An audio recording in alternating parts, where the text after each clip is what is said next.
ხარ? მოდი გავიგოთ, რას ფიქრობს შენი ადამიანი.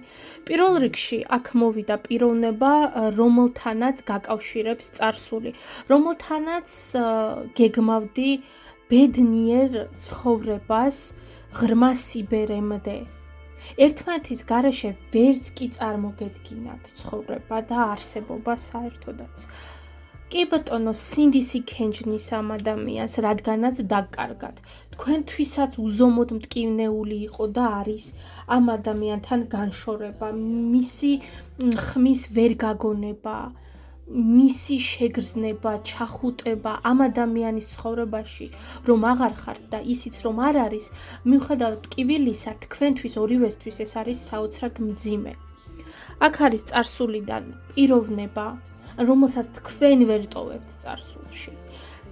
და მას უნდა იმის თქმა, რომ გულის სიღრმეში აქვს იმედი. მიუხედავად იმისა, რომ არასწორად იქცეოდა.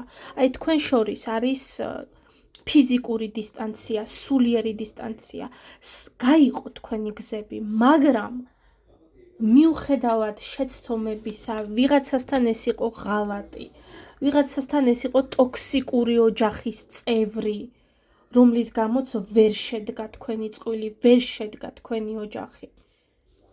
ეს იყო მანიპულაციები, შანტაჟი თქვენი ადამიანის მხრიდან, უგულებელყოფა თქვენი სიყვარულის ემოციების, თქვენი როგორც პიროვნების. ძალიან ბევრი რამ გაქვთ მოთმენილი და სწორედ სამყარომ და თქვენ თავად, თქვენი წასვლით გამოუტანეთ მას განაჩენი. მისი შეცდომების და გამო. ნანობს. ვერ ვიტყვი იმას, რომ არ ნანობს. ყოველი წამი და წუთი მისთვის არის უზომოდ მძიმე.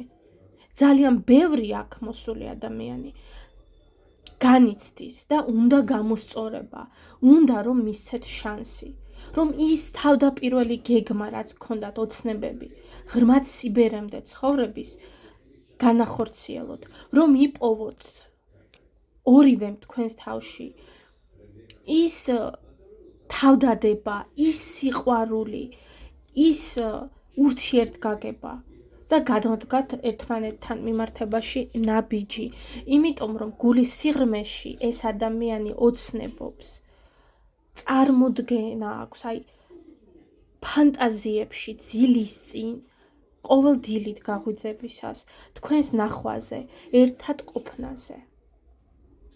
აი სწორედ ამის თქმა უნდა, სწორედ აი ამით არის გარემოცული მისი ფიქრები და გრძნობები, რადგან რაც დრო უფრო მეტად გადის, ის რეალურად ხდება, თუ რამდენად ძვირფასი იყავით თქვენ მისთვის, რამდენად კარგი იყავით. შევსაბამებთ თქვენ სიტუაციას და თუ ვინმე იმსახურებს იმას, რომ დაიბრუნოთ თქვენს ცხოვრებაში, 100 ჯერ დაფიქრდით და ისე მიიღეთ ეს გადაწყვეტილება.